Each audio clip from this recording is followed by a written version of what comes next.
Good morning and welcome to this week's PaynePoints Podcast. Today we're going to be talking about a few things, mission statements and business plans, business goals. Should you remote first, like remote employees? And a question about, are you overcomplicating your business? So if you are interested in any of those things, stay tuned. We've got a lot coming at you today. Do I really have to sing this again? The statement written, I admit it bears repeating. Authorities exist, and are overgrowing. I'm your host, Sarah Harbuck, and with us is Mike Payne. And today we're going to talk about mission statements and a business plan and some goals for your business. And Mike, why is starting with a mission statement probably one of the most important things you can do as a business owner? I honestly think it really boils down to defining what you're actually doing with your business. And I think that's why a lot of business plans actually start off with that executive summary and mission statement. You kind of need to get to the point quick with business owners, especially. So an executive summary is a way to, you can't really do it till the end, so you sum up everything that you said at the end. But the mission statement is really the real introduction to your business. And to a degree, you don't have to be really complicated with a mission statement. You really need to keep it as simple as possible. It's important because it really defines everything else you're about to write down. Well, it's kind of like the foundation of your business in a way. It's your starting point. It's kind of I'm going to lay this out here, and this is what I want my consumer to know and what I need to know myself. Yes? Agreed. Absolutely. And it's important to remember in a mission statement that it's about the what and the who, and a lot less about the why and the how. See, in a business plan, the why and the how get answered in the rest of the plan. There's going to be a lot of detail to your why are you doing this and the how are you doing it that you can't answer in a single statement. So you see, like, mission statements, I think if you look at the average, it's 29 words. You have 29 words to tell somebody who you are and what you're doing. And that could be what stresses people out. You've got to create this summary that's the foundation of your business, and yet you got to do it in like a sentence or two. Yeah, no, okay. So many, like, not just. This is probably why people don't do it. Yeah, and people. Like, I actually have a video when I was in Europe. I was staying in Munich. Now I'm going to tell this little story because there's so much to it. We were in Europe for 5 weeks. Okay, mostly in Germany. Ooh, aren't you bougie? Yeah, mostly in Germany. We were in Belgium and we were in France. And on the way back from France, we went back into Germany. So we started in Germany, went to Belgium, went to France, then came back to Germany. Okay, and we were on our way and we went to Munich. Okay, when we got to Munich, we had this place booked. And we got there, we got this place. First thing that everyone in the United States needs to know, everyone, okay, if they tell you you're on the second floor. You're on the first floor. You're on the third. Third. Oh, that's right, because they number it differently there. The first floor is ground. The ground floor is its own thing. Yeah. Ground and first are not the same. Yeah. Okay?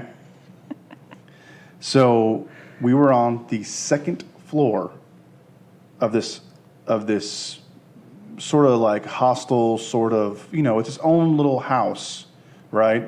But it's basically the attic that could sleep all of us. No kitchen, no nothing. We were just like, we can't do this. So we ended up having to cancel that and figure out a place to stay. We found what they call an apartment hotel in Europe, which is basically just a very big room, an apartment that they rent. Which had a kitchen and had the different bedrooms and actually had air conditioning, which is, a novelty in Europe. So we get there, and everyone's finally happy in the family. Mind you, there are 7 of us on this trip, okay? Everyone's happy. It's a lot of people to take on a trip to Europe. Yeah, it was insane. I still, I have anxiety dreams over it. Yeah, I would too. So they end up going to one of their day trips, because I'm working. They take a day trip to Neuschwanstein.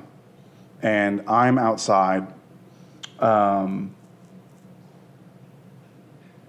taking a break from my regular work and recording some videos. And one of the videos I recorded, one of the sets of videos I recorded actually, was all about business plans. Okay, so if you go out on CIO Payne Instagram, you can actually find these videos about business plans. And it is my take that people really, they try too hard. And I completely understand it, because I try too hard. I'm one of those people who goes, there's so much to this, so I've got to put everything into it. No, it's not necessary to try so hard, especially when you're formalizing a mission statement. Yeah, but I think the challenge for a lot of people is the simplicity in it, is to be simplistic in a mission statement or business plan. I think the tendency for everybody is to overcomplicate it or make it more, layered than it really absolutely needs to be. Simplicity is actually, minimalism is hard sometimes. Right. No, I completely agree. I think that it's the same, but I'm curious as to why you think that is. Why do you think people overcomplicate it? I think our brains, I think the human brain is wired naturally for controversy and complication, and we make things more difficult. We think we have this preconceived idea that it's supposed to be this one way, and so we try to squeeze it into that cookie cutter when there really is no necessarily set way. Your business is going to be unique to you or whatever the idea is. But for whatever reason, we as humans in our brains tend to, think about it, everybody overthinks and overreacts and all those over adjectives. I think it's just a weird psychological thing, especially with our generation and maybe even later, just overthinking everything. Am I doing this right? Over planning, over analyzing, and really you just have to sit and be for a second and go, okay, if I were going to explain this to somebody who had no idea and I had one sentence to do it, what's the easiest way to say it? Right. That's true. But it's so hard. I don't know why. It's a psychological block I think we have as the human beings. And maybe it's just me and my perspective, and I totally will own that. But I feel like for whatever reason, we don't like to take the simple path it's like the harder it is, the better the reward will be at the end. And sometimes that's true. However, it doesn't always have to be that difficult. I think you really touched upon something there. Okay. Doing business is hard. What we do is hard. Right. And so people don't want to show how simple their idea actually is. Right, because if it's simple, then maybe it's not worth the money, or it's not worth the time, or... Exactly. That the risk involved is not worth the reward. Right. When that's absolutely not true. Actually, sometimes the simplest ideas are the most profitable and the most viable. And the most risky. Well, that's true, too. Because everyone else has the same perspective. Right. Right? Yeah.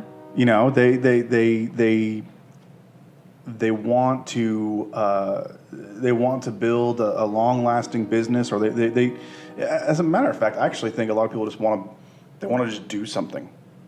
They just want to do something. So how do you formulate a mission statement that is simple? You should probably talk about what we did with Kelly and then what we did with our own mission statement, breaking it down into those sections. Agreed. Kind of coming up with adjectives. I'm trying to find where we did that. I've been looking this entire time you were talking, and I can't find it because I was like, "Hey, let's talk about this." I'm sure that because I'm a visual person, guys. I need to write it down and see it, and then my brain can absorb it and act on it. And so when we were coming up with a mission statement for one of our clients, we created these columns, and we wrote adjectives within those columns, and then we formulated the mission statement off of those things. Obviously, the client was in the process and agreed to the said adjectives, but it really broke the process down into a much simpler way. You attack it in these tiny little bites. How do you eat an elephant? One bite at a time, So that's kind of what we did there, and I feel like it was very successful. And I think it would be helpful to anybody listening who wants to formulate a mission statement. It would be an easy way to at least get started and kind of get their ideas down. Have you found it? I have. Okay, great.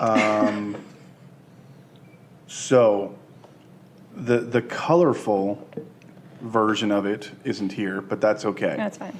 So They can't see it anyway. what we do at PaynePoints is we took kind of a roundabout sort of way to get to the main point of what we were trying to do for our client. I think that the mission of our client was rather clear to the client, but our difficulty was that it wasn't really clear to us. And so we started by essentially coming up with our own overview of the company.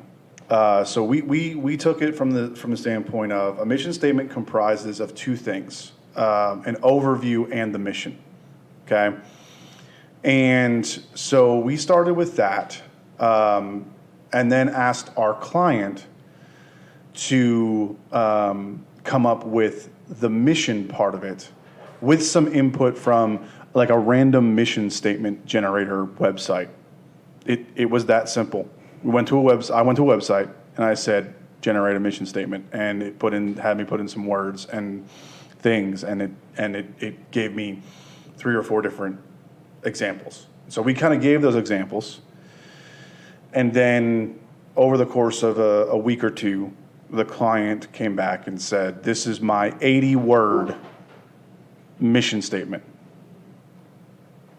So obviously 80 words is way too many. I'm not opposed to larger than the average, but at that point, it's almost like half almost a paragraph. 4 times. Yeah, it's not good. So what I did one day was I do what I do, which is a lot of very technical writing. And I literally have a 4-page document with notes of how to move things around, 11 points that stuck out to me inside of this giant mission statement, then some arrows to move things around. And I finally realized after I fully edited this statement in my own way that there was a much easier way to solve this same problem. Okay. Because you were overcomplicating it. I was overcomplicating it because that's what I do. There are 3 major points to a mission statement / overview. And we call this the is, the clients are, and the mission is. These are your 3 columns.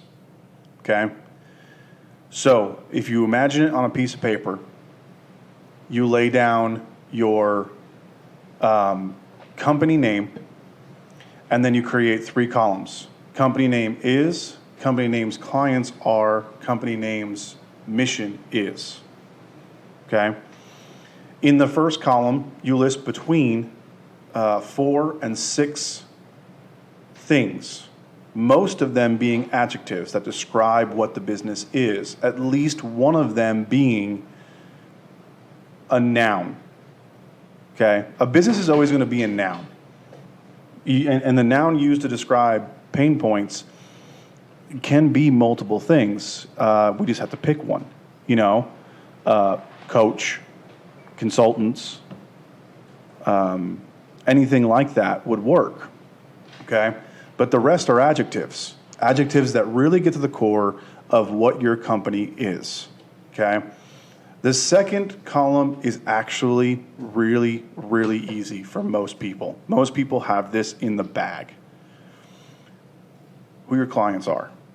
And you don't have to list specifics. You don't have to say, Lufkin Industries is my client. No, you don't have to do that, okay? But what types of clients are they? If you're a business-to-business company, okay, your clients may be other businesses. If you are a retail sort of operation, you're going to have specific types of people who come into your business, who you do business for, okay?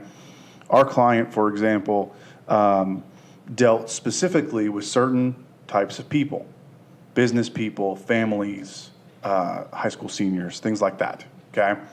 Those are all still generalizations, though, of specifics. Exactly. It's your clients should be a general description of who your clients are. Yeah. And I would recommend 1 to 3. You don't need to go overboard on that. Yeah. Okay. Finally, that third column, this is what gets most people. Okay. And the reason why it needs to be simplified in this column format for a lot of people is to define what your mission is. Okay. What is the value you're bringing to your customers? What is the intersection of that value and what you want to do?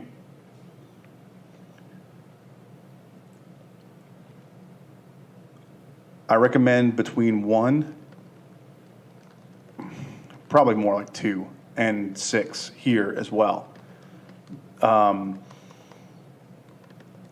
These are more action points than single words, okay? So, for example, with PaynePoints, okay, is the best example we can give at the moment, okay? For PaynePoints, I listed 6 things, okay? Providing results for urgent obstacles, highlight direction and focus, guide education and experience, create evidence of improvement and skill, strengthen confidence, and broaden visibility. The closer you can get to those last 2 items, like strengthen confidence, broaden visibility, the easier it is for people. Those are kind of very direct statements. Our mission is to strengthen confidence. Our mission is to broaden visibility. Each of these things come together into your final mission statement. So for PaynePoints, the way we kind of broke this down, okay, is our full mission statement is PaynePoints is a business management and development firm with experienced, insightful, and intuitive counselors and architects for small businesses, professionals, and entrepreneurs, committed to providing results for urgent obstacles, highlighting direction and focus, guiding education and experience, creating evidence of improvement and skill, strengthening confidence, and broadening visibility. It's still a long mission statement. Yeah. But at the same time, it really drives anybody reading this to go, okay, why are you doing this, and how are you going to do it? And it's a pretty clear, I think, statement about everything that encompasses what the business does. So, little wordy, but at the same time, what we actually do is a myriad of things. So you kind of have to try to fit that all in, right, as best you can.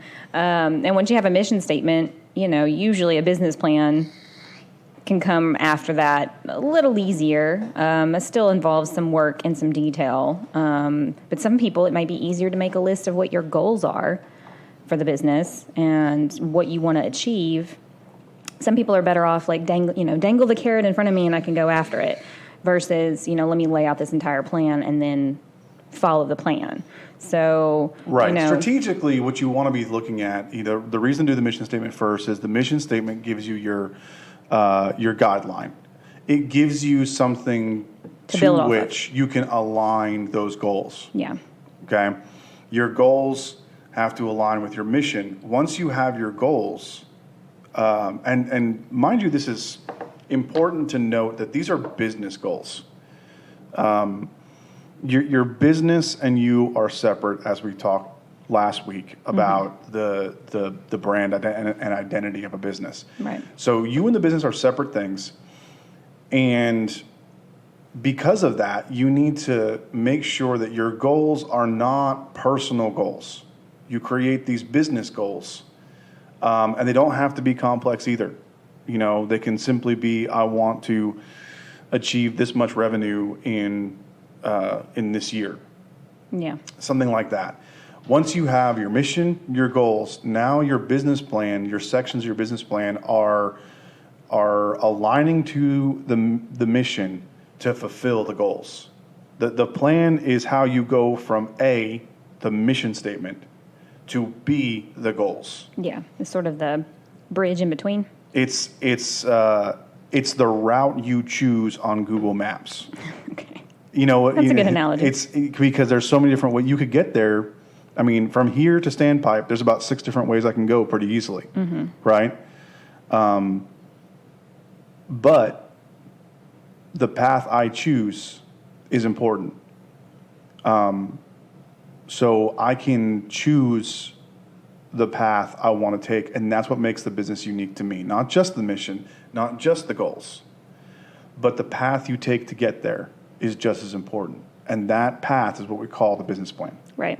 And that's typically unique to the individual creating the business because everybody thinks in a unique way. So, what may work for you as a business owner may not work for, say, me or somebody else because we go about things a different way. And that's why there is no set road that you have to take in order to get from your mission to your goals. So, and also why it's important that sometimes when you run a business and you delegate, you have to let somebody else drive. Yeah. They may not choose the same roads you do, right? But they're still trying to get you to your goal. Okay? And that's in business, that's so important for somebody who's, like me, who I'm trying to do everything at once, and I have this tendency to try to do it on my own. I have to learn not to do that and to let somebody else drive every once in a while. Because we're going to get there together. Yeah, we're control freaks. And it's a hard thing for control freaks to delegate to other people. Well, any other last thoughts or comments on a mission statement, business plan, and goals? Or I think we said it all. I think that's a good start. And, would encourage anybody who is hearing this that if you're struggling, I see it out there. I know you guys are out there. I know you're struggling with business plans. Get in touch with us on our social media. Sarah will lay it out here for you in just a minute. We can help you break it down, make it simple, or simpler than it is. And that is the kind of the importance of having somebody, look, I'd love everyone out there to use PaynePoints as their coaches and mentors, but it's just not realistic. But having somebody out there who can help you get out of your own head and really simplify what you need to do, it's crucial to every business owner. Yeah, definitely. That's good advice. Well, guys, stay tuned. We're going to be talking about remote first in our next segment, so stick around.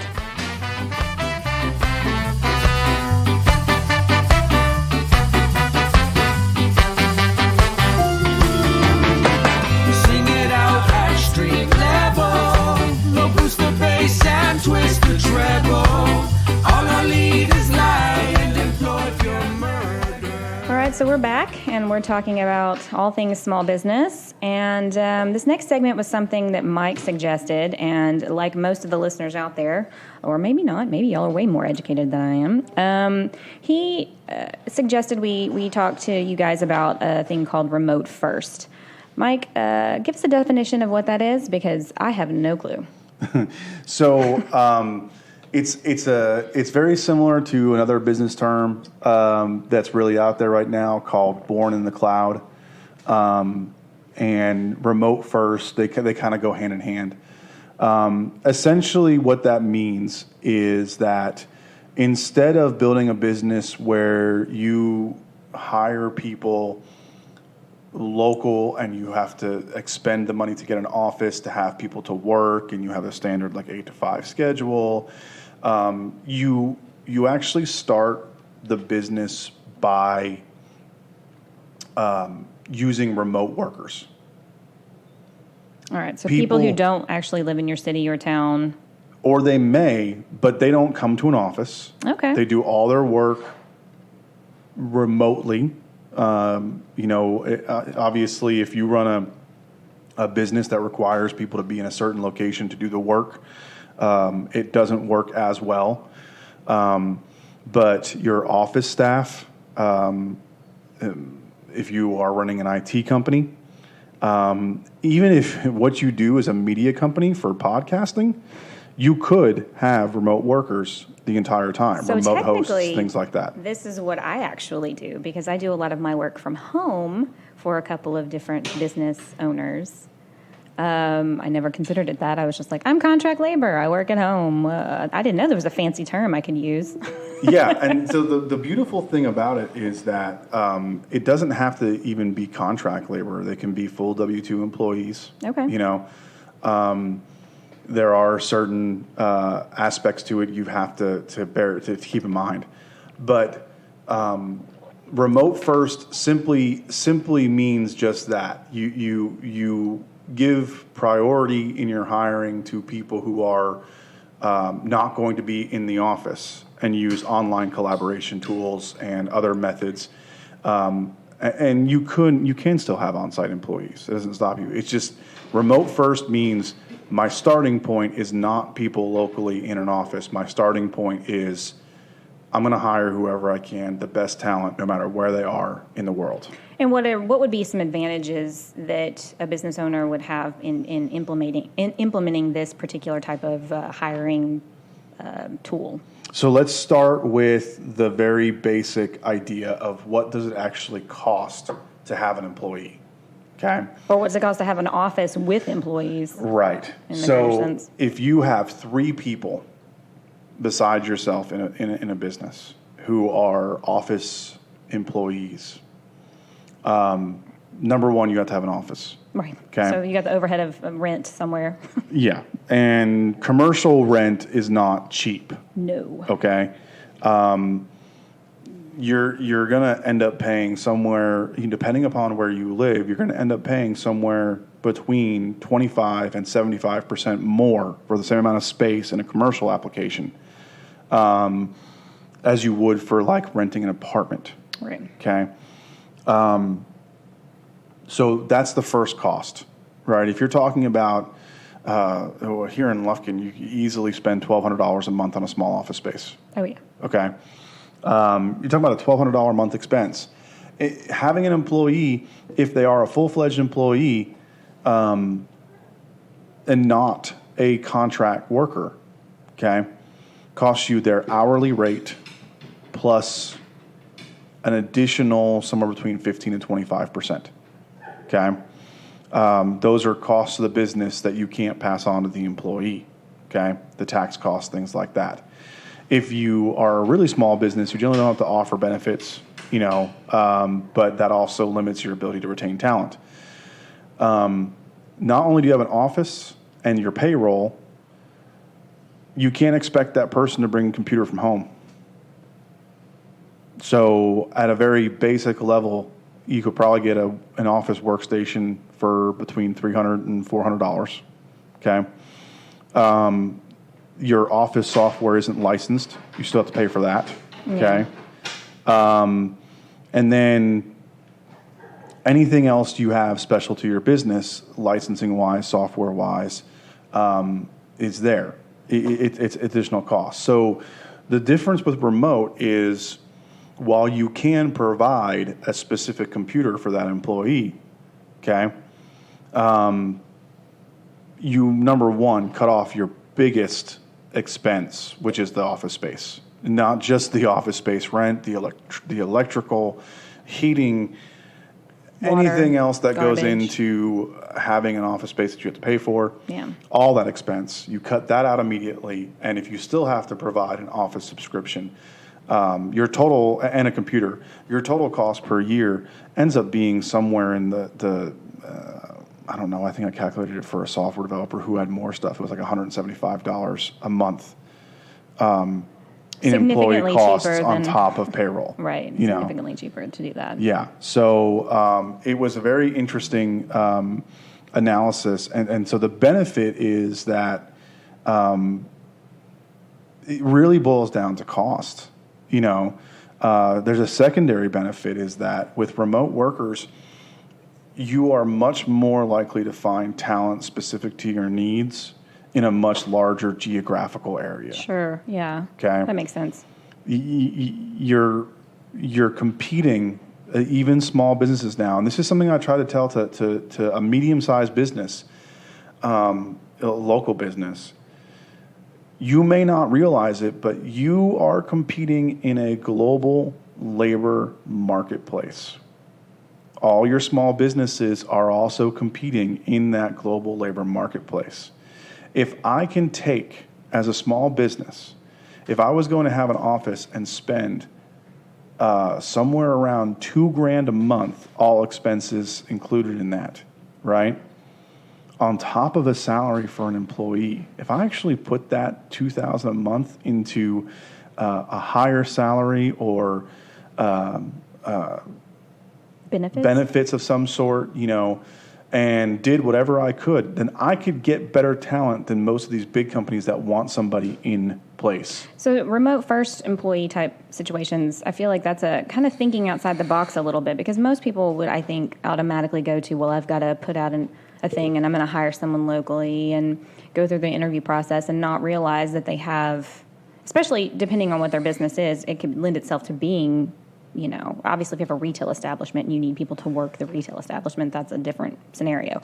But some of these more online businesses could hire people from all over. And I feel like that's something that not always is like a thought in the forefront of someone's mind when they're going to do something like this. So it's not, because there are certain disadvantages. Well, sure. It's difficult sometimes to comprehend how you're actually going to build an effective team when all your people are remote. Right. Okay. Yeah. Video conferencing, collaboration tools have come a long way. I'm going to list a few of them here for you right now. Microsoft Teams, Slack, okay, Google. A lot of people use Zoom meetings or some other meeting software. There is an extensive amount of tools out there available for the collaboration effort. A lot of these were actually born out of software development projects. Open source communities needed tools to be able to properly collaborate, and they offer meeting areas. They offer direct chat. They offer video calling, project management tools, everything you can think of to really help businesses with workers in large geographical areas collaborate. Right. So if you are the type of person as a business owner that needs to physically connect with people, then yes, remote might seem like a pretty daunting option, because it would be very uncomfortable for you to be able to build a team if you're in need of that physical connection to make a difference. And this may not fit every single person, every business owner's personality either. That there are just some people that are like, yep, I gotta meet my employee face to face, and we have to be able to sit down and talk. And some people just can't do the online aspect of things. I feel like that's probably becoming less and less of an issue as the younger generations come up and start their businesses, because we're so used to everything being online. Everything now is just email and chat, and but I think it's an underused tool that a lot of businesses could use. Now that I know what it is, would be a great advantage to have if you wanted to cut costs and really pay your employees better, so you don't have the overhead of a physical location. Right. Well, and it's a good point that it's not for everyone. But like most things, I feel it's important for people who know, hey, this really isn't for me, to recognize that this does put them at a disadvantage. Yes. Because whether it's for you or not for you, people are moving in this direction. Yeah. That means if you don't do it at all, if you don't get used to the idea of having remote workers, if you can't build a team in a large geographical area, you are at a disadvantage as a company. So that's my only warning. I would agree that it's not for everybody. I absolutely do. I know quite a few people who say, I just can't do remote. It doesn't work for me. It doesn't work for me. I never have success. And therefore, it must be a problem with remote workers. Well, I mean, you think about the correlation between people who have to go to a physical building to take their college classes versus some of us who could do it online. There's a certain sort of self-disciplinary characteristic that, I can get this done. I don't necessarily need somebody. I don't need to be somewhere where people keep me accountable. I can do it myself. Other people, that's a little harder for them. They have to go to the physical location. They have to sit there in the classroom, and they have to listen to the lecture.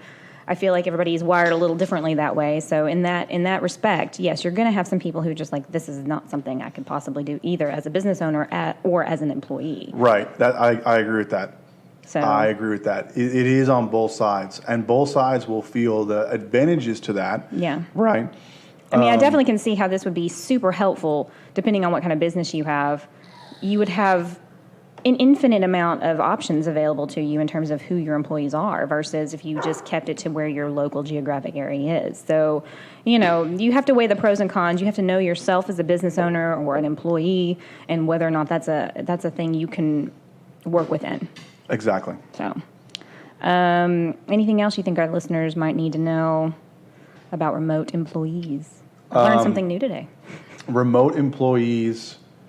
When you want to take this step, you absolutely, as you mentioned, want to make sure that the people you are hiring are able to be self-starters, motivated and accountable, and whatever controls you need to put into place to ensure that you need to have a plan on how you're going to manage that from the get-go. Yeah, it's really important.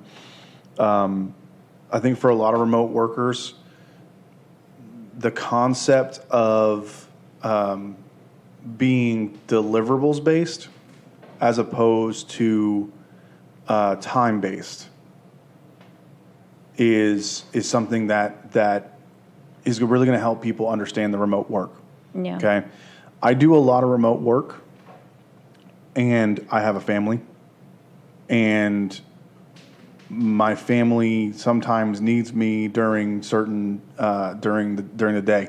I'll have to run and grab my kid from school. Yeah. That kind of flexibility is an advantage for remote workers, right? Assuming that the company is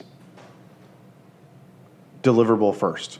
That the owners of the company, the managers, they care more about the work getting done than the butt being in the chair at certain times. Right. So if you're doing time-sensitive work, just make sure that that's clear up front to a remote worker.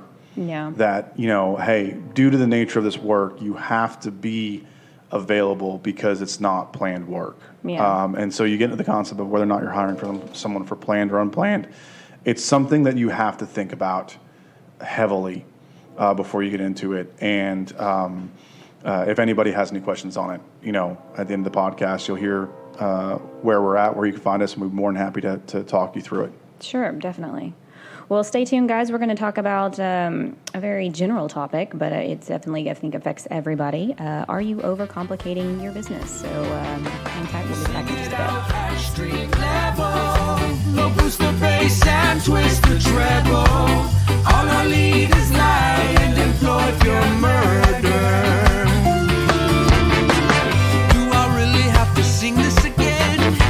The state we're in, I admit it bears repeating. Authorities exist, and are overgrowing. All right, welcome back, and we are going to be talking about overcomplicating your business, which I think we've all experienced at some point or another. What are some things that we really tend to overcomplicate, Mike? Well, the first thing kind of goes back to our first segment. But as a business person, you are going to be asked this question: how are you any different from XYZ? Mm-hmm. Okay. And that question is going to come from other people, and it's going to come from yourself. you're going to ask yourself that question, I think, actually more than you're going to hear it from other people. Okay? Mm-hmm. First of all, it's a terrible question.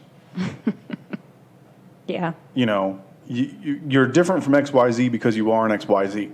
That's it. And you're you, and they're them, and there you go. You're different. And on top of that,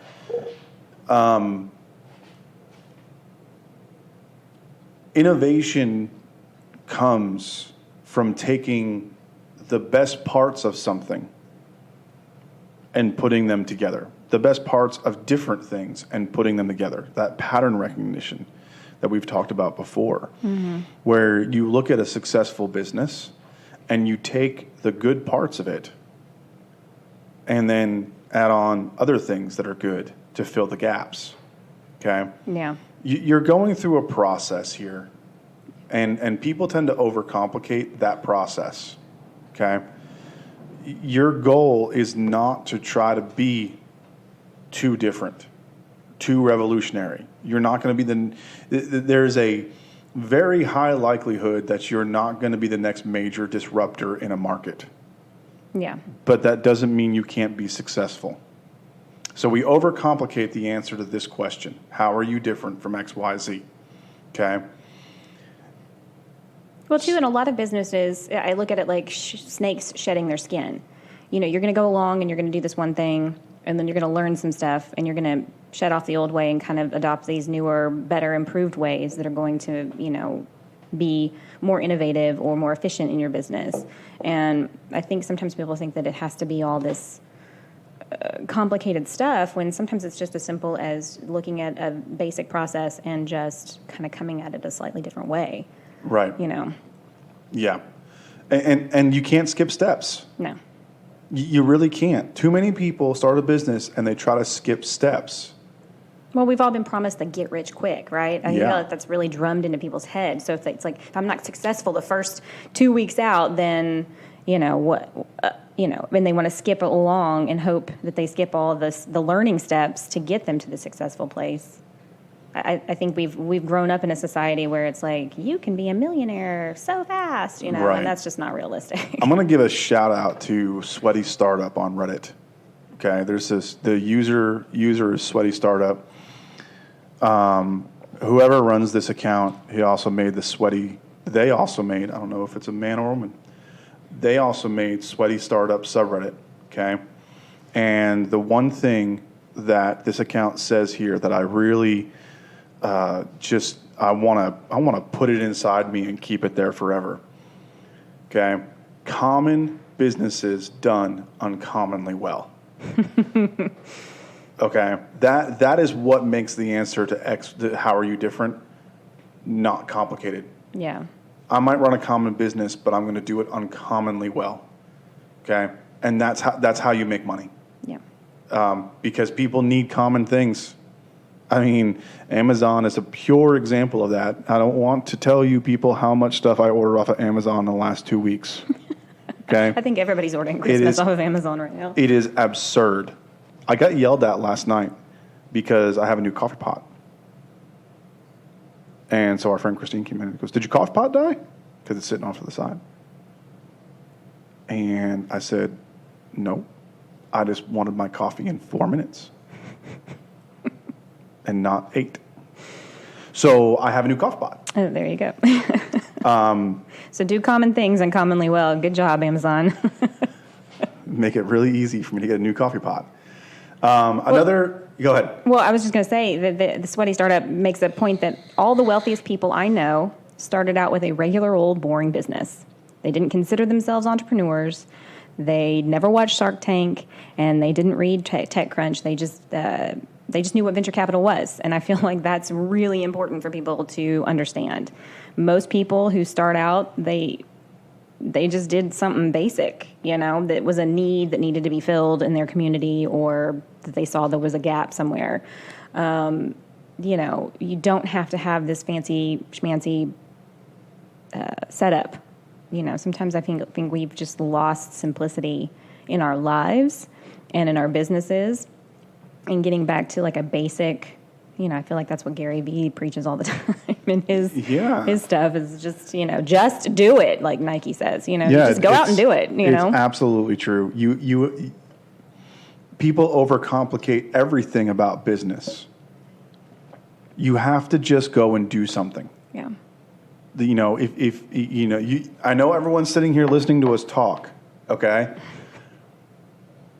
But this talk is the end result of going out there and just doing something, okay? Yeah. Going out there and just working on something that you believe in, okay?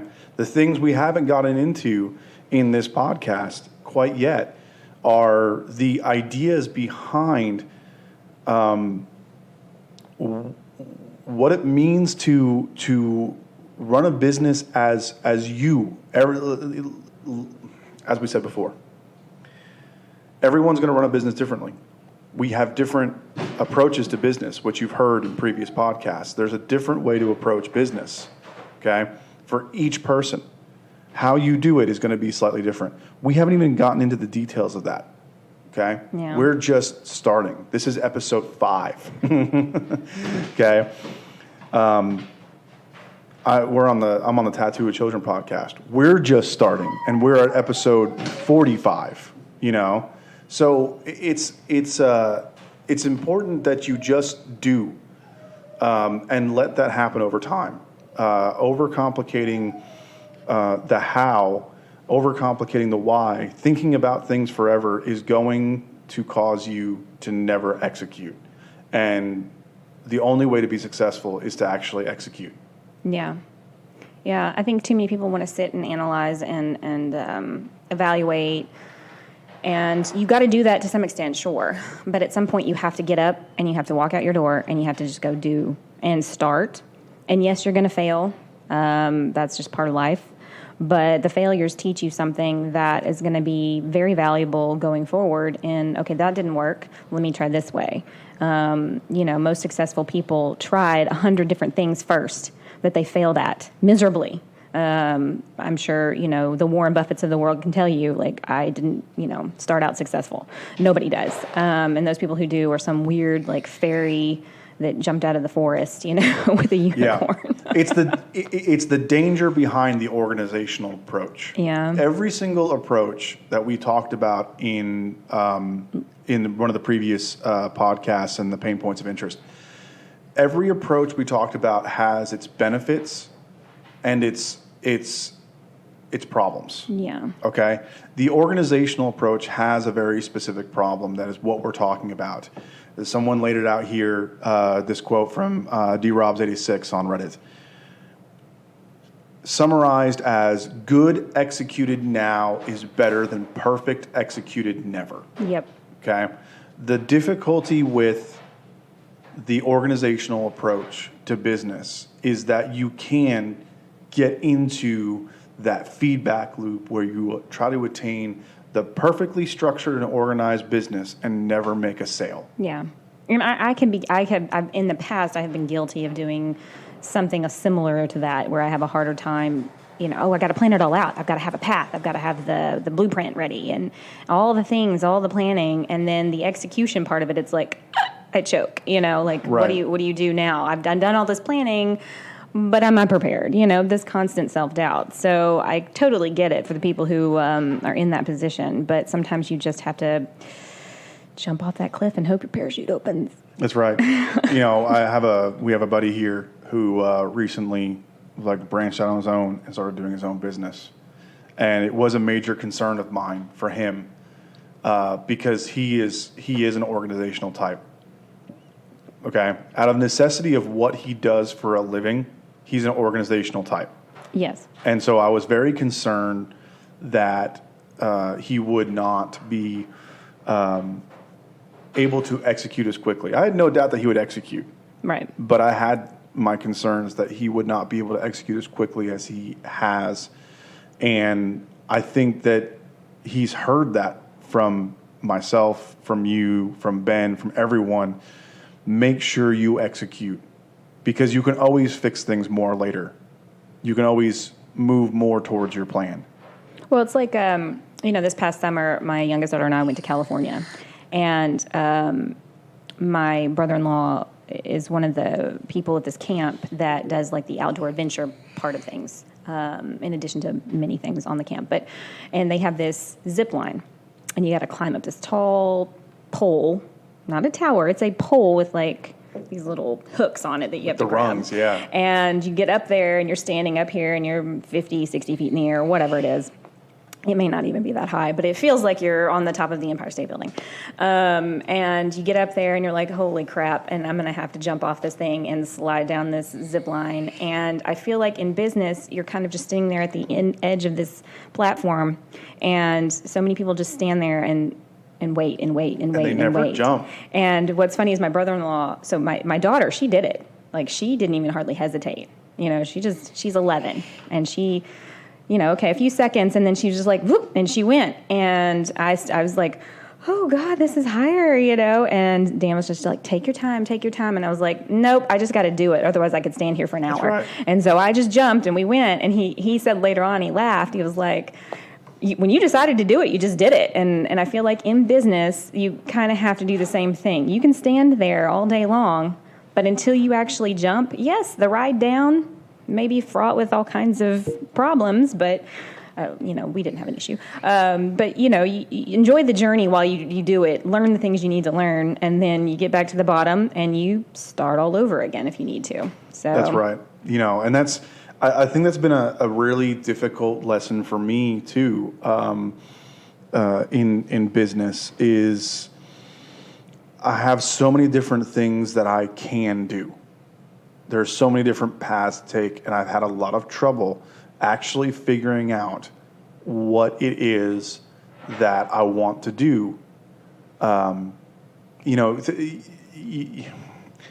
Someone asked me the exact question from the beginning of the segment.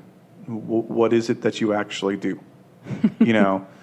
And I had so many answers, and it boiled down to, oh, so you're a business coach.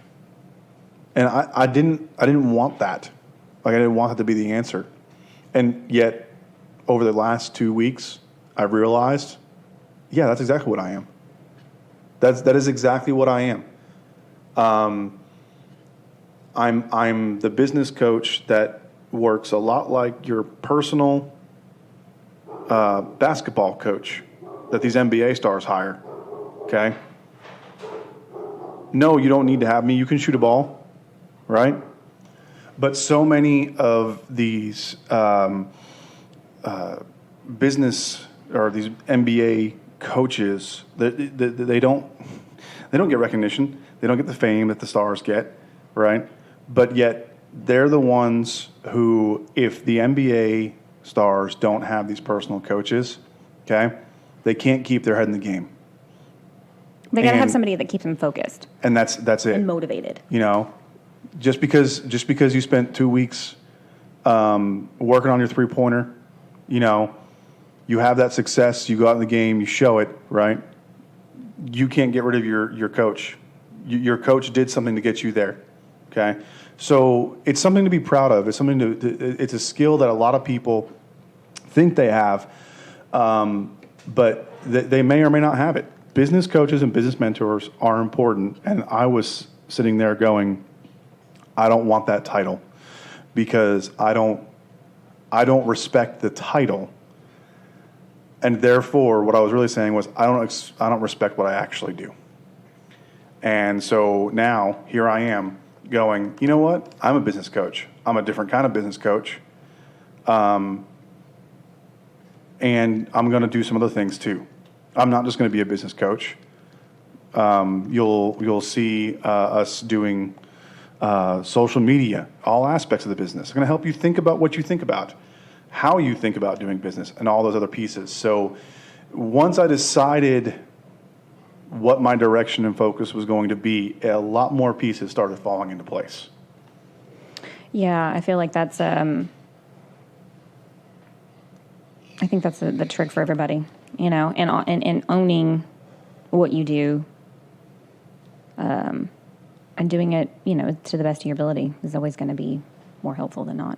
Right. So, well, I think that wraps us up for today. It's been good talking with you guys. And, if there's anything that we've covered in our segments today that you have any questions about, or you have comments, or you want to give us some input, you can find us on all of our social media. Find us on our website at www.PaynePoints.com. Do we need to include the W's anymore? I feel like that's probably not a thing. You can find us on Facebook or LinkedIn at PaynePoints. You can find us on Instagram at Payne.points, and on Twitter it's what? Points Payne? Points Payne. Yeah. Just reach out on social media. Give us your feedback, your thoughts, topic suggestions, or hey, you guys suck. No, actually, don't do that. We're fragile people.